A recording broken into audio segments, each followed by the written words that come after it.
Oh my god, I can't believe my eyes. How can she lift that massive rock all by herself? She's gotta be one of those Adepti, surely. Oh, mighty Adeptus, please give me your blessing so that in the coming year I may reap a more bountiful salary. This is top tier in size and quality, and the condition it's in is quite simply immaculate. Congratulations, this item is approved for submission. I'm going to award you full marks for the Sunset Vermilionite item. May I take your name? My name isn't important. I'm not even here to compete. I was just delivering this for some other people. They should be here any minute now.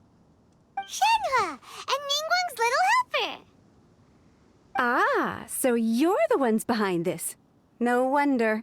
The rarest talent turns in the rarest plastrite specimen. But I have to correct you on one point. It's not helper, it's secretary. Okay then, Miss Secretary, what do you think of the rock we found? Pretty amazing, right? In truth, it is the finest piece of plastrite we have received so far. If everything goes according to plan, we will use this piece in the foundation of the Jade Chamber, which will enable us to proceed to the next stage of construction. As a side note, Lady Ningguang has rented some dwellings in the nearby area to serve as accommodations for the contestants. If you need a place to rest, you are welcome to stay there. Now, please excuse me. As you can see, there is still a lot of work to do on the building site. Shenhua, just now on the way over, pretty much everyone was singing your praises. Oh, really? What kind of reaction is that? So strange. Aren't you happy about it? Whenever Paimon gets praised, Paimon can't help but hold her head up high and break into a big smug smile. I've had similar compliments before. They call me an Adeptus, treat me with great deference and respect, as if I'm set apart from the common folk. Yeah, 'cause that's how Adepti are. At least the ones we've met are pretty unique and reclusive, too. Way different than normal people. But I am not... Shenhua? I'm fine. I've been exerting myself quite a lot ever since we set foot in that abode. I'm just a little fatigued. Well, Byron said that there are some makeshift hotels we can use, right? Let's go check in and take a rest. No need. I simply need to find myself a secluded place in the wilderness to sit and meditate in silence. You can't do that. It's dangerous out in the wild on your own. When you're hungry, you go eat something tasty. And when you're tired, you go lie down in a nice, comfy bed. All right? Seriously, don't punish yourself like this. Okay. If you insist. Great! Now we're talking. Let's head to our hotel.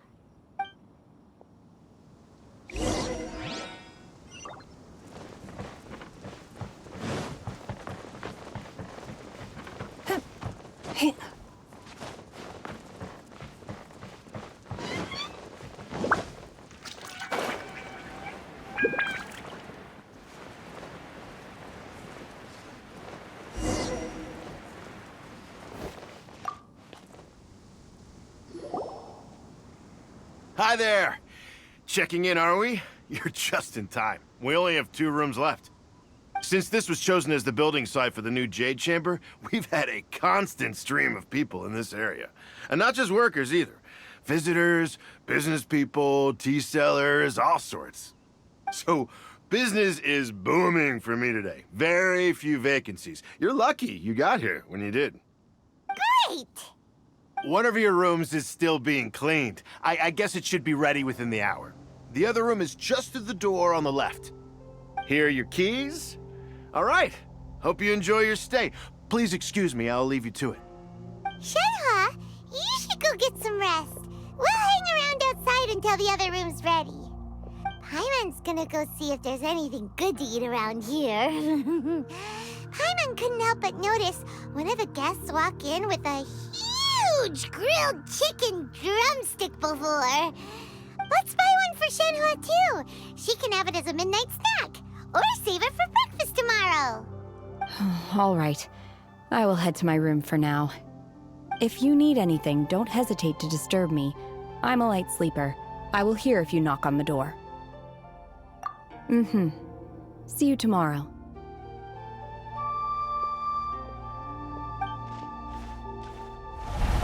Hey, isn't that Cloud Retainer? What's she doing here? Let's go and say hi.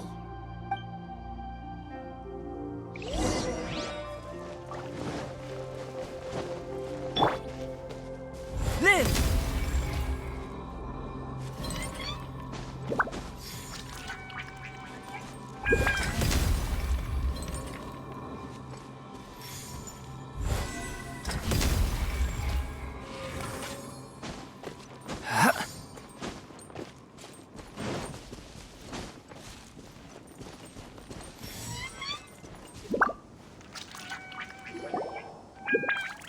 One trusts you have met Shenhe.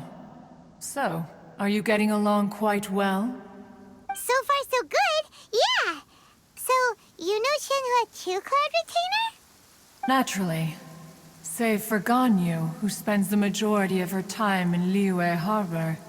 All the Adepti living today are acquainted with Shenhe to some degree. Cool.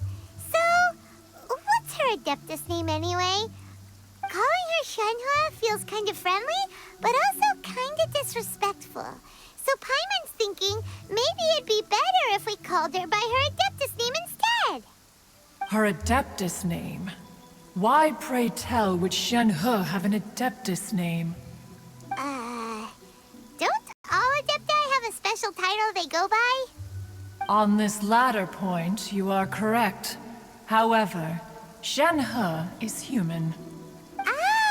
Oh, right. Wait, what? What? You knew already? So is Paimon the only one who didn't know? Do you mean to say that she presents differently from ordinary human beings? Well, to start with, her problem-solving methods are extremely direct. Ah, yes. She was like this all those years ago when one first met her. In this respect, she has not changed. One first found Shenhe by chance in a cave. One was passing by and sensed the presence of a god's remains. Being of an ever-vigilant disposition, one entered immediately to inspect the scene. Inside was Shenhe, then aged around 6 years old. In her hand, she held a dagger with which she was confronting a monster that was the god's remains incarnate. That sounds so dangerous. When one arrived, she had already been locked in confrontation with this monster for several days. Most mortal children are fragile, both physically and mentally, and are highly reliant on their parents for survival. But not so her. That she was able to endure such terrible danger was due not only to her strong willpower, but also to the bloodlust and homicidal instinct with which she was born. One dealt with the monster, yet she still refused to lower her guard.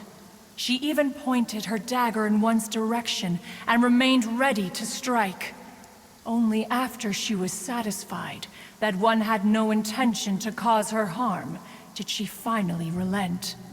She then passed out without uttering a single word. In other words, if you hadn't passed by that day, Shenhua might have... Not necessarily. Upon one's arrival, one could sense that the god's wrath was gradually receding. Even had the stalemate continued, one suspects that Shenhe may have still emerged the victor of the confrontation. That's still so dangerous, though. Why was a tiny little kid battling against the wrath of a god in the first place? Alas, the mortal world is rife with suffering of every kind. And she had experienced her fair share of this, even at a tender age. Seeing that she was homeless, one decided to adopt her. Indeed, it is one to whom she refers. Shen-He has an extraordinary constitution, making her well adapted to practicing the Adepti arts. All the Adepti cherished her talents, and so we were willing to train her. However, her homicidal urges did not subside with age. Rather, they grew stronger day by day. Mooncarver once performed a divination for her. He declared that her fate is to bear the curse of calamity. Consumed by malevolent energy, she is prone to bring harm to those around her. Such is the magnitude of the danger this poses, that her soul must be bound with red ropes to keep her homicidal instinct at bay. The red ropes have indeed served to keep her calmer and more content. They also seem to have rendered her somewhat inexpressive. Perhaps the red ropes are so powerful that they have suppressed some of her other emotions as well.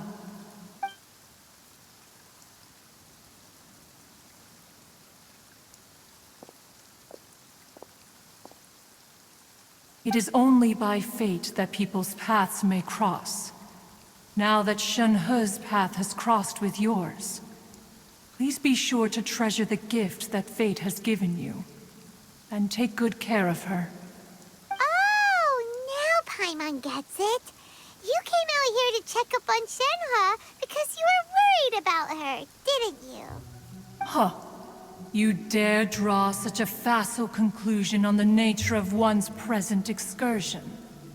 Incorrect. The truth is that while Liyue Harbor may seem peaceful today, danger is always lurking in the shadows. Ningguang once made a bold assertion that this is to be the era of the contract between Liyue and the humans. Well, one is most curious to observe how she will respond to the coming storm. If she handles it admirably, one is willing to be a witness to her achievements. But if she does not, the Adepti shall not hesitate to seize control. Let us conclude our conversation here for today. One has occupied enough of your time, and night is approaching. Be sure to get ample rest. So, Shen-He isn't an Adeptus after all. She just grew up around the Adepti. Oh, no wonder she doesn't like being treated as an Adeptus. Having everyone falling over themselves to show their respect all the time must be kinda hard to deal with. A human raised by the Adepti is precisely what Liyue needs right now. It is also what the Adepti wish to give to Liyue.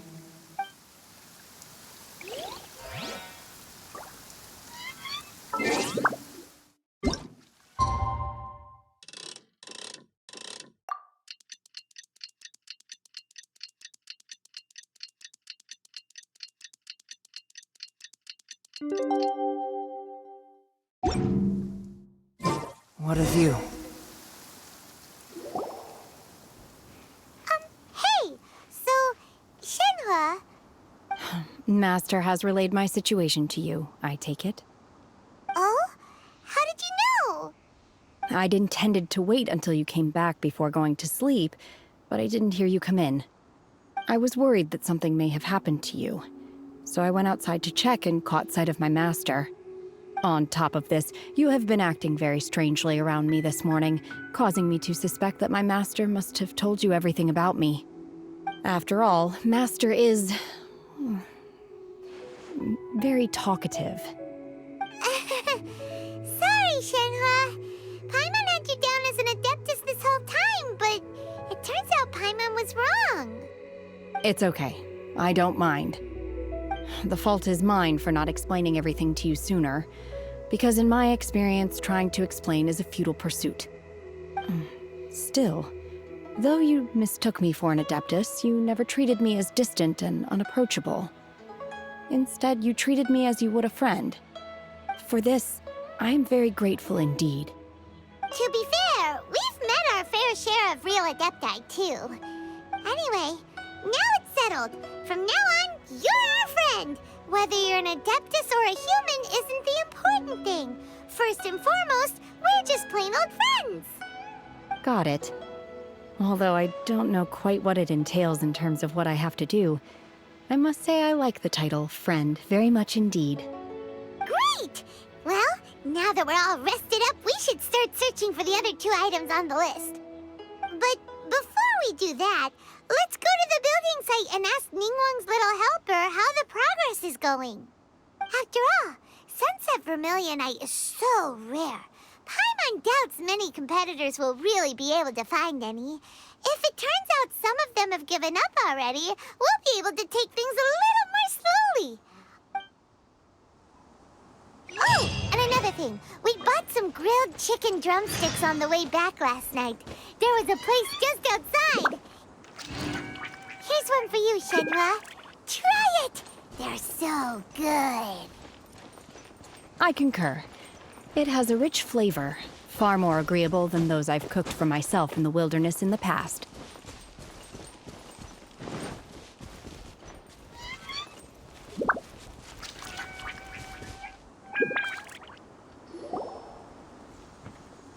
Look! Look! The Jade Chamber is floating into the sky! But it seems to be tied down by something. That's because it's not finished. Hey, Bywin! And hey, Beto! And hey, person Paimon doesn't know? Given the enormous scale of the Jade Chamber, we split the construction work into 2 phases to make sure the structure remains balanced. Before we find some suitable plastrite, we build the Jade Chamber's keel at ground level. Once the plastrite is ready, we place it into the keel and let the partially constructed Jade Chamber rise up to the height of the surrounding mountain peaks. The remainder of the construction work is then carried out at that altitude. Once everything is ready, we release the iron tethers and allow the Jade Chamber to rise to its target altitude. Miss Bywin, we've brought some new materials to submit. One moment, I'll be right there. The construction work has only been able to progress this rapidly thanks to the plastrite provided by you. Lady Ningguang is most grateful and looks forward to seeing more of your work. Wow, can't believe you sourced the plastrite so quickly. It's the key piece of the puzzle. Looks like you beat us to the punch. Beto, you're joining the Jade Chamber contest too? Sure am. I happened to get my hands on a chunk of Sunset Vermilionite on a voyage a while back, so I figured I'd bring it over. Huh. So even though it's rare, we're not the only ones who managed to get a hold of it. Oh, I've got some introductions to do. This is the renowned Miss Yun, or Yunjin, probably the most famous figure in the Liyue opera scene. Greetings. These 2 are Paimon and the Traveler, both good buddies of mine. And this is... sorry, not sure we've met. Shenhe. I am their... friend.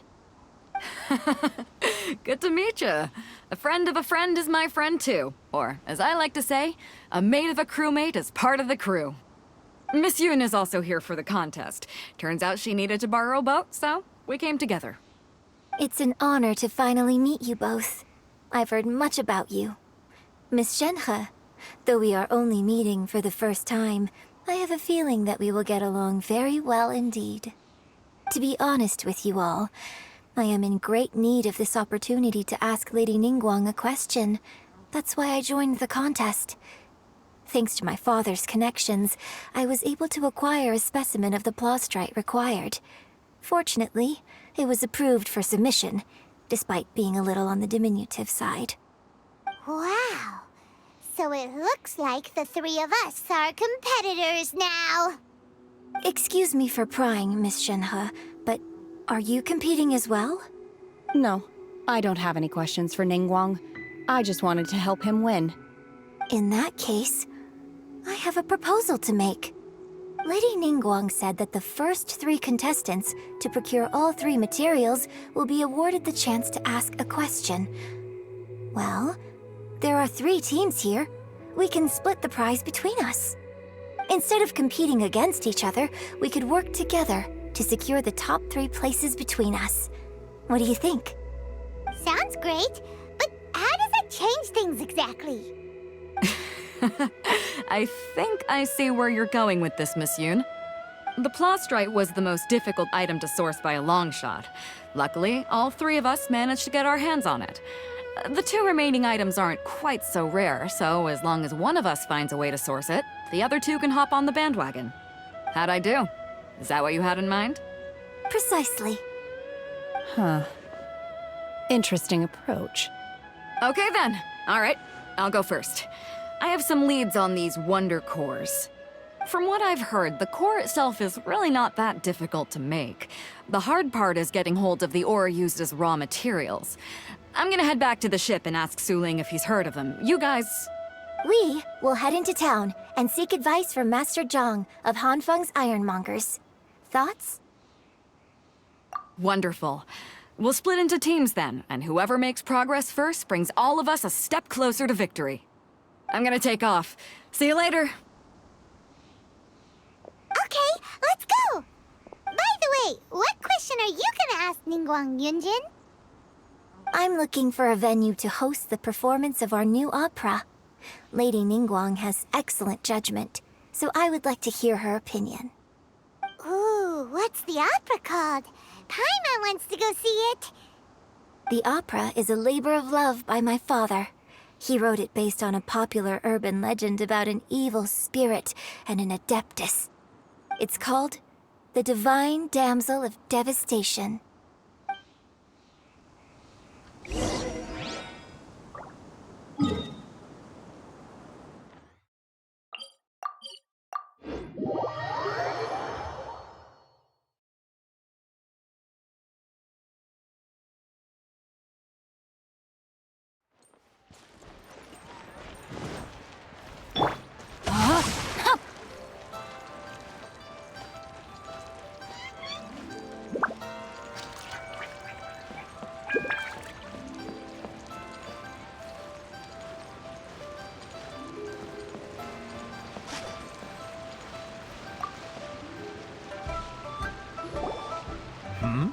Ah, hello. Are you here for something off the shelf, or do you need something forged? Excuse me, Master Zhang. We were wondering if you'd heard of something called a Wonder Core. Of course I have. Sorry, who's asking? My name is Yunjin. Perhaps you don't know me, but I believe that you forged some weaponry for my father in the past, for stage use. Yunjin? Stage use? Oh, so you must be Miss Yoon. Sorry, my brain's finally caught up. It's not used to doing much beyond bashing a hammer all day. Everyone's heard of you, Miss Yoon, even folks who don't make it to the opera all that often. Like myself. So, you're here to ask about Wonder Cores, huh? As it happens, I do know how to make them. Matter of fact, I made some for Lady Ningguang back when she was building the original Jade Chamber. The types of ore needed to make Wonder Cores are a little hard to come by. Lady Ningguang supplied them herself last time. I don't suppose you've brought any yourselves? No, we were gonna ask you what kinds of ore we need. Sure. Well, you'll need 2 kinds. Star Splinter Iron and Subrosium. If I remember correctly, Lady Ningguang sourced her Star Splinter Iron from the Mount Tianheng area. They say it resonates with visions. It could take some work, but if you stick with it, you'll find some eventually. As for the Subrosium, though, that's trickier. It's all but unheard of on the market. I'm really not sure. Sorry. What I've heard is that the people around Mount Tianheng have some sort of magic trick that can pinpoint the location of the stuff. Of course, it's probably just hearsay. If you want my advice, start by looking for Star Splinter Iron around Mount Tianheng. And if you run into any locals, ask them a few questions about Subrosium. Mount Tianheng. Interestingly enough, the story of the Divine Damsel of Devastation also takes place on that mountain. I hear the view there is quite spectacular, A favorite destination of the Adepti, in fact. Perhaps it can give me some inspiration. Let's not delay. We should head straight there.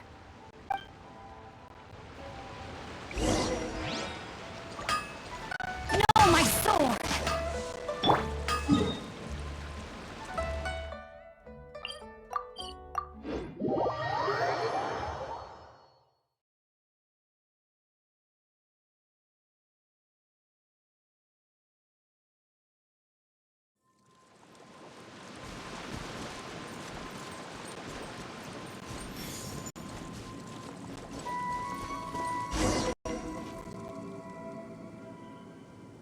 I came to Mount Tianeng once with my father as a child.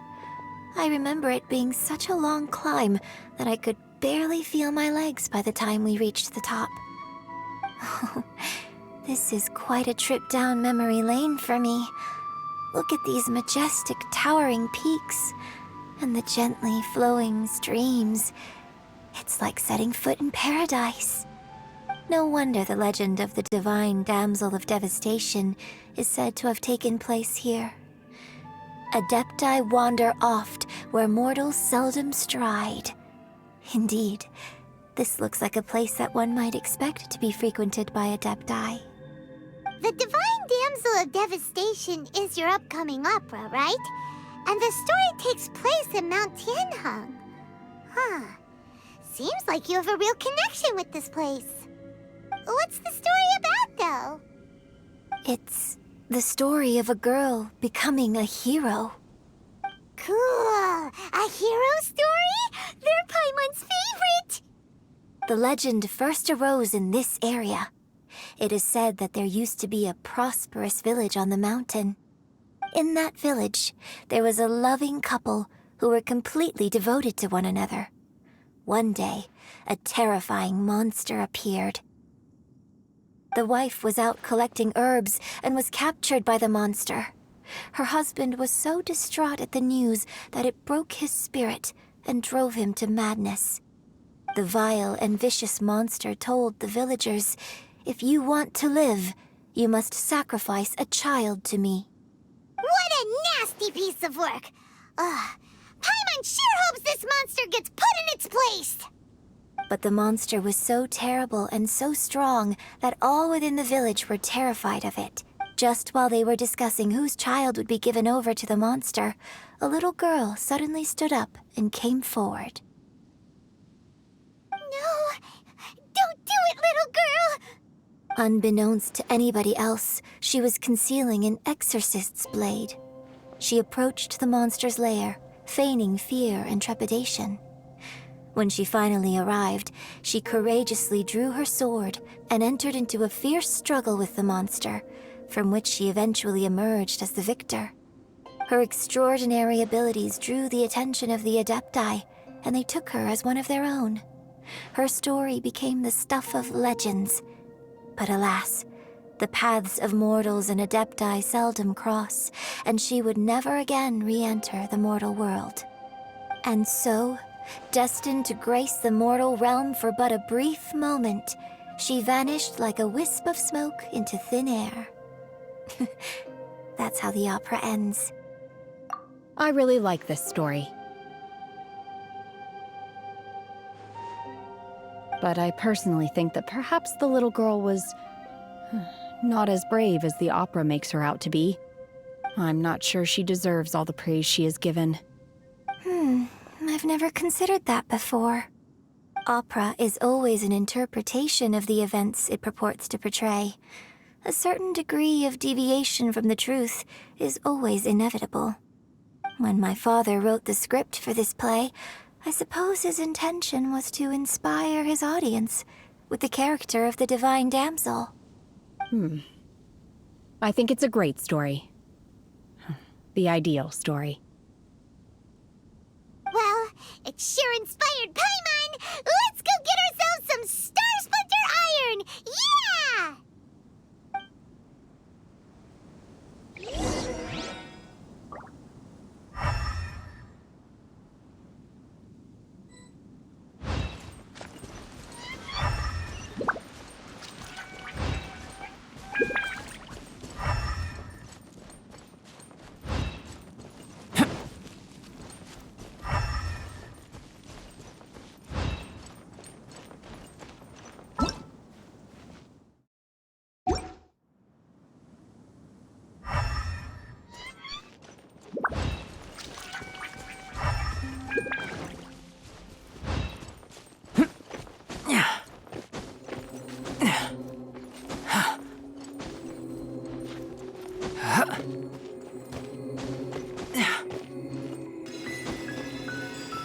Burst forth! Ha!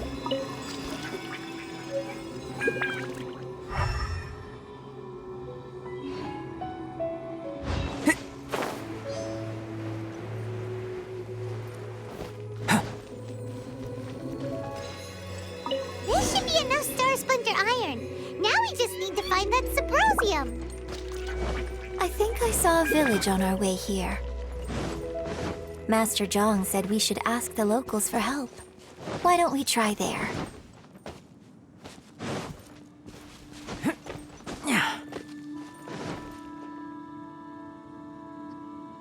Hey, there really is someone here. Yunjin, looks like you were right.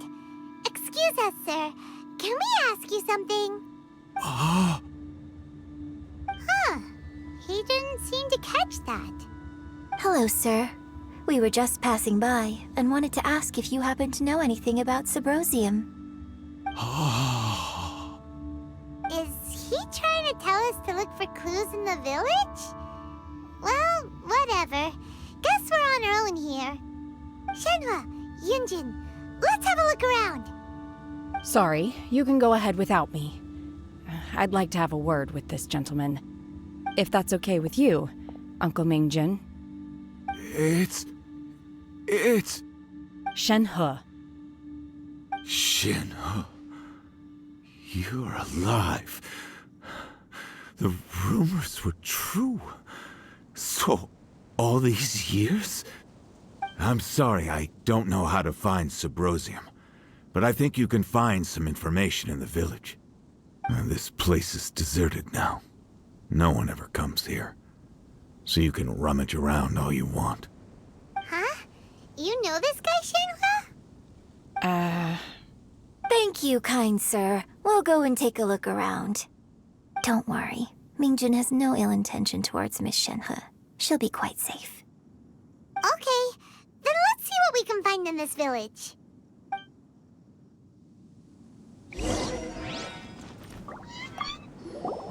I came back here once before, a few years ago. Alone. I hid it from Master at the time.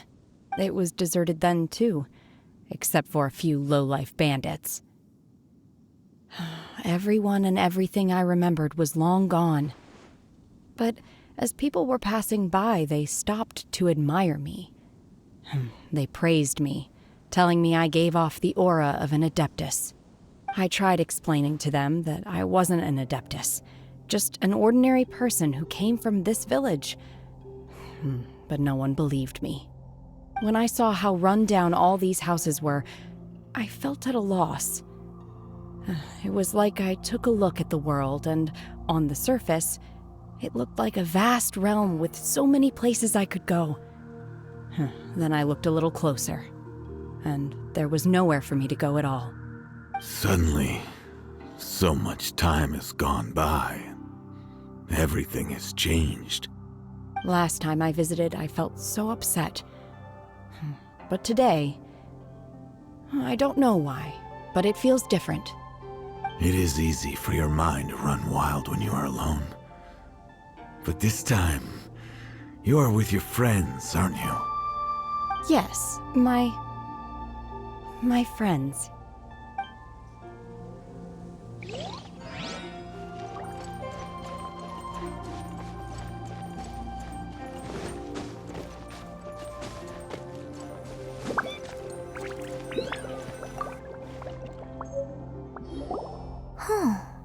What's this?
So, Shenhe is the divine damsel? Now that I think about it, she does behave rather like an Adeptus, and she is about the right age. So that's why I've been getting the strangest feeling whenever I chat with her. I should have noticed it earlier. According to this text, the divine damsel from the opera was actually the daughter of the loving couple. And she didn't volunteer. She was sacrificed to the monster by her own father. Oh, the truth is even more lamentable than the opera. Now I understand why Shenhe said the girl was not as brave as people think. It wasn't her choice to enter that ghastly situation. She was forced into it. Oh, it looks like my father may need to make a few revisions to his beloved opera.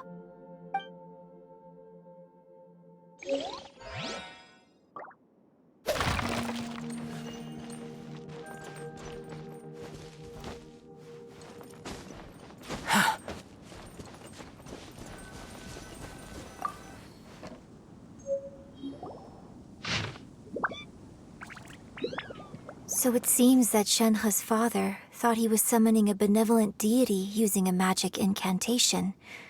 But in fact, he summoned an evil god's remains, which took the form of a monster. His obsessive yearning for his deceased wife led to a terrible tragedy. The villagers moved away in fear, without ever learning the truth. And now, this place is deserted.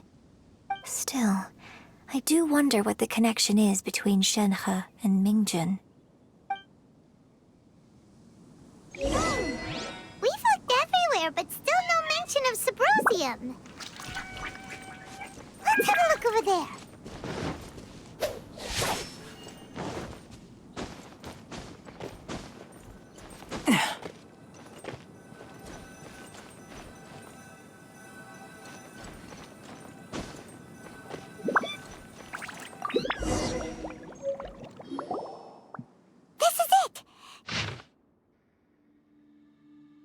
So basically, we need to go to the middle of the lake south of Mount Tianheng at dusk, and we'll find us some Sabrosium. Let's go back and tell Shenhe the news!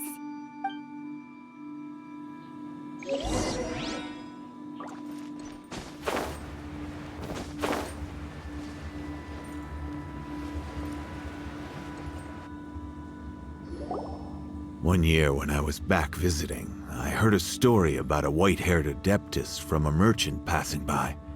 I never imagined it was you. I was a very close friend of your father's. I could have stopped him from performing the summoning ritual. I had plenty of chances, but I couldn't bring myself to stand up to him. I just let things happen, let it all escalate. Well, we all know how that story ended. I bring flowers back here every year. And each time I wish I had a chance to apologize to you. Apologize for what? If you'd stopped him, he'd only have found another way. There is nothing he wouldn't have done for his true love. Nothing. Do you still hate him? I don't know what I feel. I'm told my fate is to bear the curse of calamity, so my master bound my soul with red ropes to curb my aggression. But it also dampened my emotions, making me dispassionate, like the Adepti. So if you ask me how I feel about the past, if I hate my father or not, the truth is, I feel nothing at all. It must have been so tough for you all these years. Shenhe, we're back! Oh, then I will leave you all in peace. Shenhe, it brings me some solace knowing that you are okay. I'll tell you more about the old times next time we meet. Thanks, mister. We found some info in the end.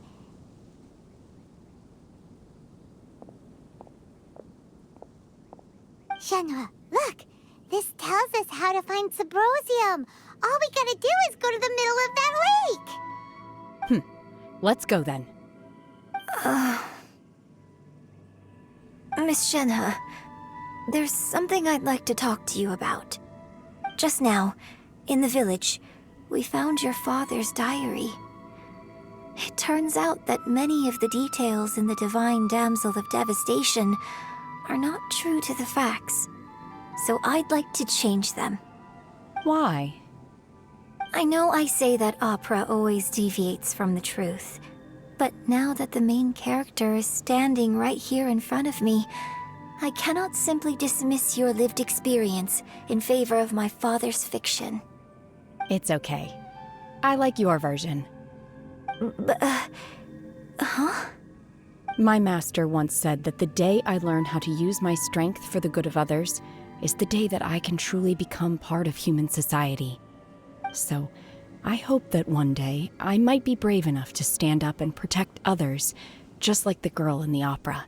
But I've never thought this way before, and I wonder whether I will continue to think in this way. Don't worry. I believe you will. In fact, I think maybe you've already started to become the person you aspire to be. You just haven't had the opportunity to see it for yourself yet. Shenhe! Yunjin! Cut the chit-chat! Let's go! We can't let someone else beat us